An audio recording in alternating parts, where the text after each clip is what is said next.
Hello everyone.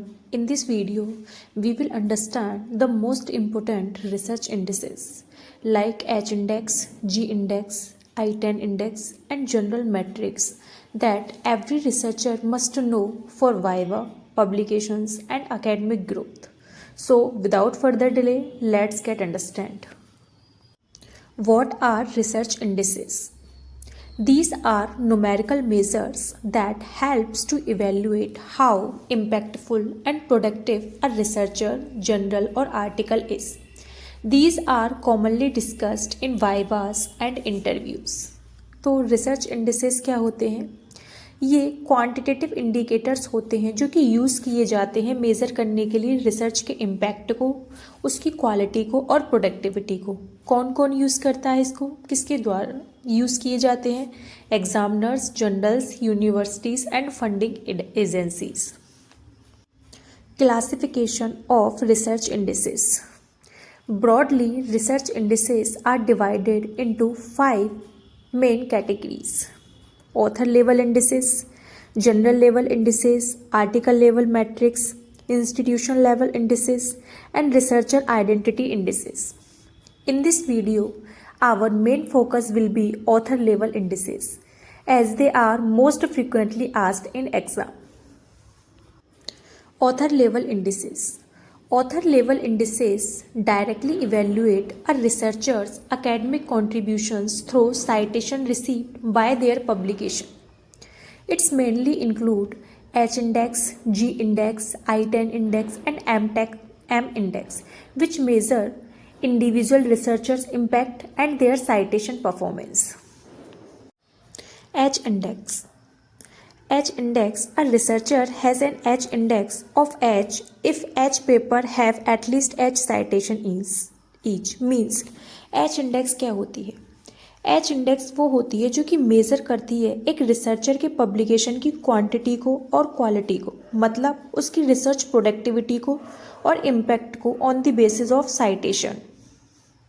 For example, आपके 5 paper publish हुए हैं जिनकी साइटेशन है पहले की 25, उसके बाद 12, 8, 5 एंड 3.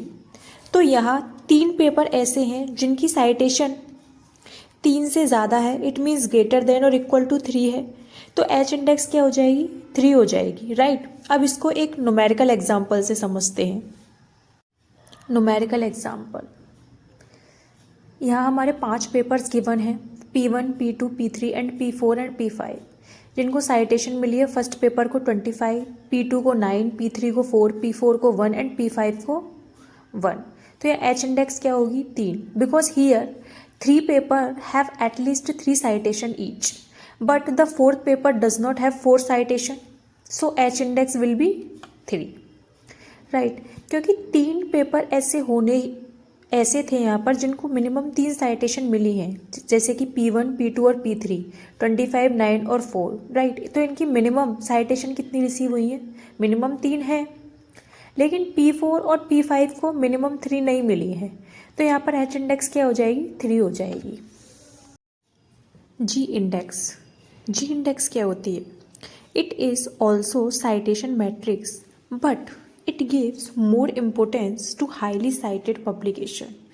It means जो पेपर सबसे ज़्यादा हाईली साइटेड है, जी इंडेक्स क्या करती है? उनको ज़्यादा वेटेज देती है.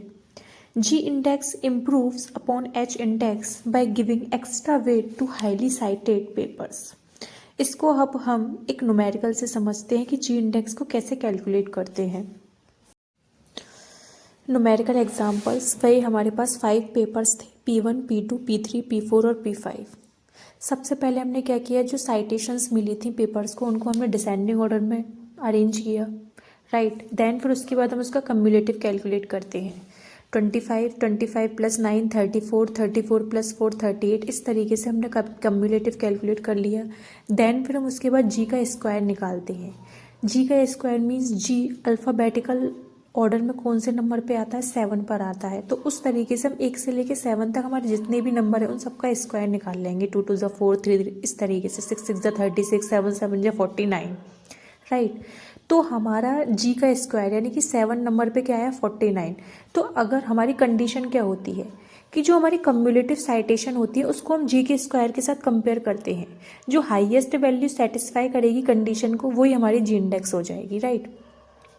तो 7 का हमारे स्क्वायर क्या आया था 49। अब 49 तो ज़्यादा है, सबसे हाईएस्ट कम्युलेटिव कौन सी है 40, तो ये कंडीशन तो डिससेटिस्फाइड हो गई। अब हम 6 को लेंगे, 6 का हमारे स्क्वायर क्या था 36, तो 36 से 40 ज़्यादा है, 39 भी ज़्यादा है और 38 भी ज़्यादा है, तो इसलिए हमारी जी इंडेक्स क्या हो जाएगी, जी इंडेक्स हमारी यहाँ 6 हो जाएगी।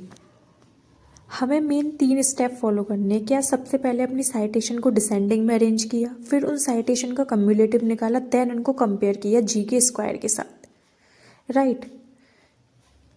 जिस कम्युलेटिव साइटेशन ज़्यादा बढ़ जाएगी जी के स्क्वायर से वही हमारा क्या हो जाएगा, जी इंडेक्स हो जाएगा। एच इंडेक्स वर्सेस जी इंडेक्स, तो जो मेन कंपैरिजन है एच इंडेक्स और जी इंडेक्स में वो क्या है, इसका जो फोकस होता है एच इंडेक्स का वो कंसिस्टेंसी पर होता है, जबकि जी इंडेक्स का हाईली साइटेड पेपर्स पर होता है, हाई इम्पैक्ट्स पर होता है। Weight to top papers h index का क्या होता है, लिमिटेड होता है और जी इंडेक्स का हाई होता है। वैल्यू एच इंडेक्स कंजर्वेटिव होती है जबकि जी इंडेक्स हायर होती है। सबसे ज़्यादा इम्पोर्टेंट ये है कि अगर आपकी गूगल स्कॉलर पर प्रोफाइल है तो एच इंडेक्स आपको अपने प्रोफाइल मेन्यू में जाकर वहाँ ऑलरेडी कैलकुलेट मिल जाएगी, लेकिन जी इंडेक्स को आपको कैलकुलेट करना पड़ता है by using the method which I have already explained. I10 index. It is also author level indices. It is simple and easy to understand, but it is limited to Google Scholar.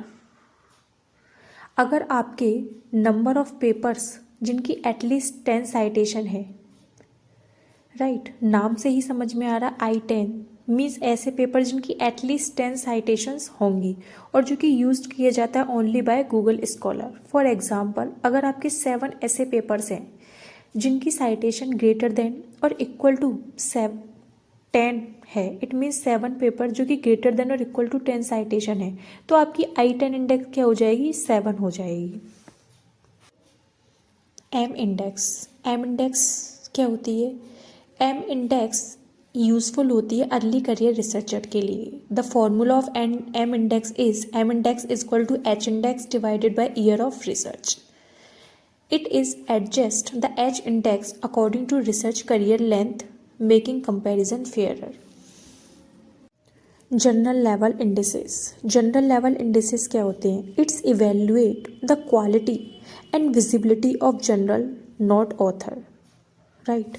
इसमें कौन कौन से आते हैं, first is impact factor means average citation per article two year web of science. Second is site score, ये क्या होते हैं, स्कोपस बेस्ड होते हैं और इसमें 4 ईयर का साइटेशन विंडो आता है। SJR, SCI SCImago journal rank, quality plus prestige weightage for example Elsevier and Scopus, SNIP subject wise normalization and different discipline को कंपेयर करने के लिए। Next one is article level metrics, ये क्या assess करते हैं, it's assess the impact of single publication. It's include citation count, view, downloads and alt metrics score. Alt metrics score क्या होता है, जैसे सोशल मीडिया, न्यूज़ और ब्लॉग्स का इम्पैक्ट। इंस्टीट्यूशनल लेवल इंडिसेस, ये क्या होते हैं, these indices evaluate overall research performance of universities. It means ये क्या इवेल्युएट कर रहे हैं, ये ओवरऑल रिसर्च परफॉर्मेंस को इवेल्युएट कर रहे हैं किसी यूनिवर्सिटीज़ की, ना कि किसी जनरल की और किसी ऑथर की। इसमें क्या इंक्लूड होता है, इसमें यूनिवर्सिटी की रैंकिंग के कुछ इंडिकेटर्स होते हैं जैसे कि QS ranking metrics, Times higher education and ARWU Shanghai ranking. The last one is researcher identity indices. These ensure correct attribution of publication to the researcher.